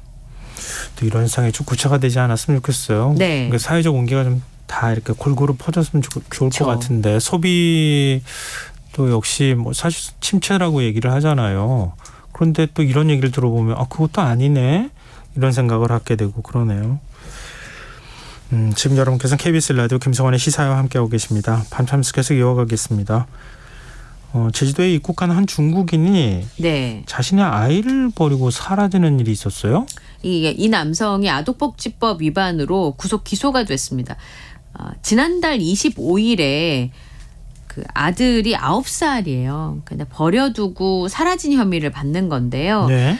이게 어떻게 된 일이냐면 제주도의 한 공원 관리인이 이렇게 CCTV에 보면 공원 관리실에서 어떤 남성이 계속 서성이다가 아이를 공간에서 아이가 그러니까 두고 사라집니다. 그러니까 2시간 있다가 어떤 뒤쪽 공간에서 아이가 이불을 듣고 나오면서 막 사람을 찾아요. 예. 그럼 막 웁니다. 그러니까 이거를 그 서귀포시 공원관리청에 계시는 직원분이 발견을 하고 애가 막 다니면서 우니까 예. 경찰에 신고를 한 거예요. 예. 알고 보니까 사라진 남성은 아이의 아버지였고 지난달 14일에 중국 산둥성에서 아이랑 비자 없이 제주에 왔어요. 제주는 뭐 무사증제도 하고 있으니까. 네. 아들이랑 며칠간 제주 시내에 있는 숙박업소에 머물다 경비가 떨어진 거예요. 예. 그래서 일주일 넘게 거의 8일간 공원들을 돌아다니면서 노숙 생활을 했다고 합니다. 그리고 이제 끝내는 아이를 이렇게 제대로 건사할 수가 없다고 생각을 하니까 아마 범행 당일날 공원에 짐가방이랑 편지를 두고 아들을 두고 사라진 것으로 파악이 되는데요. 이 편지에는 본인이 실패한 아버지라고 표현을 했고 영문으로 나의 신체적 이유와 생활고로 인해서 아이를 키울 형편이 되지 않는다. 삶을 유지하기 어려운데 아이를 낳은 것이 본인의 잘못이고 아이가 좀 더 좋은 한국 기관이나 개인 가정에 입양이 돼서 교육을 받고 받고 자라기를 바란다는 내용이 담겨져 있었습니다. 그리고 열흘 이상 한국에 있으면서 아이에게 사탕을 주고 음식을 준 한국 분들에게 고맙고 친절하고 존경심을 느꼈다라는 고마움을 표하기도 하고 한글로 감사합니다라고 써 있었는데요. 근데 실제로 얘기를 들어보니까 네. 이 남성이 중국에서도 이미 아내 없이 아이를 양육하느라 경제적으로 굉장히 어려웠답니다. 근데 어떻게 한국어로 생각을 해요? 그러니까 아이를 혹시 유괴하더라도 중국보다 나은 환경에서 자랄 수 있지 않을까라고 생각을 해서 제주에 왔다고 하고요. 그리고 아이한테도 한국에 가는 이유를 설명을 했다고 합니다. 근데 이 아이가 본인이 굶더라도 지금 보도에 나온 내용입니다. 네. 굶더라도 아빠랑 있고 싶다고 얘기를 했대요. 그랬는데 끝내는 이제 아이를 놓고 사라지게 된 거죠. 근데 이제 유기하기 전날도 보육원이랑 주민센터를 돌면서 아이를 맡아줄 수 있는지 문의를 했다고 합니다. 그런데 이제 거기 관계자분이 아이를 버리면 아이가 우리나라 그 국민이 아니잖아요. 네, 그렇죠. 그러니까 네. 강제 추방될 수 있다. 당신이 보호를 해야 된다라고 계속 말씀을 드렸다. 이렇게 인터뷰를 그러니까 한 거 보니까 받아줄 수가 없다라고 얘기를 했겠죠. 네. 우선은. 근데 이제 끝내 이 아빠는 그런 선택을 하게 된 건데요. 결론적으로는 중국인 아버지는 아동복지법상 유기와 방임 혐의로 구속이 됐고요. 아이는 제주 아동보호시설에 있다가 어제 중국에 있는 친척에게 돌아갔습니다. 너무 생각이 짧았던 거 아닌가 싶네요. 그렇다고 한국에서 맡아서 키워주기는 어려울 텐데. 너무 가슴이 아픕니다. 결론은 바뀌지 않는데 네. 사연은 좀 딱하다 이런 생각이 드네요. 네. 자, 다음 뉴스로 넘어가 보겠습니다. 코로나19 사태를 거치면서 국내 청소년들 건강이 크게 나빠졌다. 이런 얘기 비만율이 올라갔다 이런 얘기는 제가 들은 것 같은데 어느 네. 정도로 나빠지고 있는 거예요? 생각보다요. 정신질환을 앓고 있는 18세 미만의 청소년 숫자가 굉장히 많이 늘었습니다. 작년에 이제 불안장애, 충동장애, 우울증, 조현병과 같은 정신질환을 앓고 있는 18세 미만의 청소년 숫자가 26만 770명 작년 집계가. 네. 그런데 이게 그러면 그 이전 수치와 어느 정도 달라졌는가를 보면 2018년에 17만 3,430명이었어요. 차이가 많이 나네요. 근데 학생들 숫자는 계속 줄잖아요. 네, 그러죠. 학생들의 숫자는 주는데 4년 사이에 8만 7,340명이 늘어났으니까 예. 실제로 학생들 중에서 이런 질환을 앓고 있는 청소년의 숫자가 굉장히 많이 늘었다. 빠른 속도로 늘고 있다고 볼 수 있겠죠. 네. 그리고 청소년 당뇨 환자 숫자도 2020년에는 7,216명이었는데 작년에 9,800 49명으로 늘었습니다. 말씀하신 것처럼 비만이나 식습관, 생활 환경, 환경 호르몬 등의 영향이 큰 것으로 보이고요. 네. 또 성조숙중 환자도 폭증해서 작년에 진료비만 1,000억 원이 넘는다고 합니다. 이 성조숙중 환자들도 2019년에 10만 1,273명에서 작년에 17만 명이 넘어섰고요.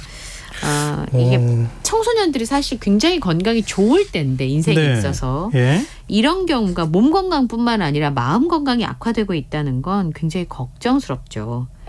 근데 지금 숫자로만 보면요. 성저수증 환자가 숫자가 어떻게 더 많아요. 네. 우리가 생각하는 비만이나 당뇨 뭐 이런 건 연결이 자연스럽게 되니까 네. 어떻게 이렇게 숫자가 많이 나오나. 예. 이게 최근에 병원을 많이 찾아서입니까? 아니면 통계가 좀 잡힐 때 더 많이 잡힌 겁니까? 이게 약간 과잉 진료라는 시각이 있는데요. 예. 성조숙증이 주로 이제 사실 정확하게 원인을 선생님한테 여쭤보면 여러 가지 원인들을 얘기해요. 생활 환경이나 뭐 식습관이나 이런 거 얘기를 하는데 네. 최근에 이제 성조숙증 치료가 부모들한테 키 크는 주사를 소문이 나서 무분별한 호르몬 치료를 많이 하기 때문에 환자 숫자가 많이 잡힌다는 주장이 있습니다. 그러니까 실제로 그 성조숙증이 만약에 주변 환경 때문에 이렇게 늘어난다면 네. 우리나라뿐만 아니라 전 세계적으로 늘어나야 맞잖아요. 그렇죠. 그런데 유난히 한국에서만 폭발적으로 증가하고 있다는 겁니다. 실제로 우리나라에 2004년부터 2010년까지 이 9세 미만의 연령대의 어린이들 2차 성징이 나타나는 성조숙증 발병률이 10만 명당 23.3명이었는데 비슷한 기간에 스페인을 비교해 보면 10만 명당 1.1명밖에 안 돼요. 그러니까 20배가 높은 거예요. 어떻게 이렇게 차이가 날 수가 있어요? 왜냐하면 우리나라 아이들이 밥 먹는 걸 보면 사실 유럽의 아이들이 훨씬 더 그럴 가능성이 높다고 이렇게 추정이 되잖아요. 뭐 식습관이 우리는 이제 뭐 주로 곡물류를 많이 기본적으로는 먹으니까, 많이 예. 먹으니까. 근데 스페인이나 이런 데는 육류나 뭐 해산물 많이 먹고 네. 그러지 않나요? 근데 20배는 너무 큰 차이인 거죠.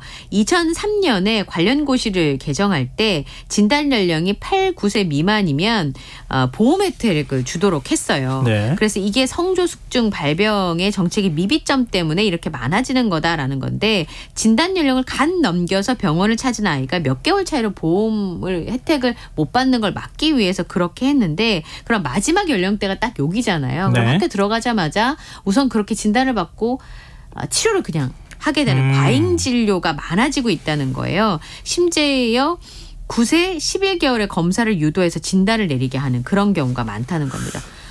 그러다 보니까 이 시기에 아이들이 이제 사춘기에 접어들면서 자연스럽게 사춘기 호르몬 수치도 올라가는데 그거를 성조숙증이라고 진단을 해서 과잉 진료를 하고 그리고 그걸로 돈을 버는 업체들이 늘어나고 있다는 거죠. 병원들이 뭔가 그 일종의 공포 마케팅 같은 거 해서 거기에 따라서 치료를 더 많이 받고 있는 것 아닐까? 그래서 좀 그런 걱정이 드네요. 굉장히 엄마는 이 부분이 잘못되면 예민하거든요. 죄책감이 나중에 있기 때문에 그러지 않으려고 최선을 다하거든요.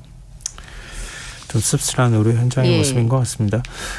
태풍의 영향으로 기록적인 폭우가 쏟아진 중국과 홍콩에서 지금 뭐 피해가 속출하고 있다 이런 얘기가 들려요. 뭐 네. 영상 보니까 홍콩이 거의 물바다가 됐더라고요. 그러니까 물이 철철철철 흐르는 모습을 볼 수가 있는데요. 예. 1952년 이래의 큰 폭우가 지금 중국 남부 도시 선전해에서 쏟아졌고요.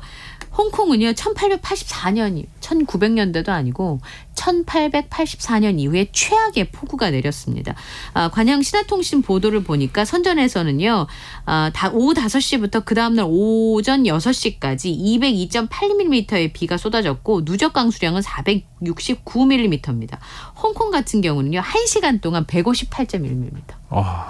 기록적인 폭우가 우리 쏟아져서 100mm 내려도 막 서울도 물바다가 되고 네. 그랬잖아요. 그리고 이게 1884년 이후에 최대치를 기록했고요. 단시간에 엄청난 물이 쏟아졌기 때문에 홍수가 발생해서 도로가 물에 잠기기도 하고요. 그리고 대부분의 지역에는 시간당 대부분의 지역에는 70mm 이상의 비가 내리기도 했다고 합니다. 일부 지역의 경우는 200mm가 강우량을 기록하기도 했고요. 그래서 이제 운행이 차질하고 출근 제대로 못하니까 증시가 오전에 휴장을 하는 그런 일이 벌어졌습니다. 또 우리나라도 지금 기후 위기 많이 얘기하지만 외국도 네. 다 비슷하게 지금 겪고 있는 것 같아요. 네. 그래서 뭐 이거 어떻게 하면 좋나 하는 좀 걱정이 드네요. 이게 좀, 그 하이쿠의 영향입니다. 그렇군요. 예. 네, 알겠습니다. 오늘 밤참수 여기서 마무리하겠습니다. 지금까지 이영경 뉴스캐스터와 함께했습니다. 고맙습니다. 감사합니다. 김성환의 시사야 오늘도 K컬처 특집 오디오 웹툰 드라마 편성관계로 평소보다 조금 일찍 마무리하게 됐습니다. 모바일 쿠폰 당첨자는 홈페이지 공지사항에서 확인하실 수 있습니다. 편안한 밤 되시고요. 전 다음 주 월요일 다시 찾아뵙겠습니다. 지금까지 시사평론가 김성환이었습니다. 고맙습니다.